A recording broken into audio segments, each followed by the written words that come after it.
குல தெய்வத்தின் சாபங்கள்.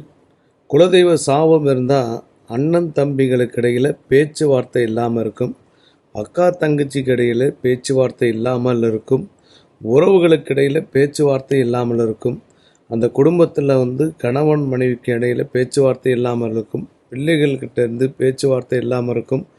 இதுதான் குலதெய்வத்தின் சில சாபங்கள் என்று சொல்லப்படுகிறது. அடுத்தடுத்து அடி விழுந்துக்கிட்டே இருக்கும்.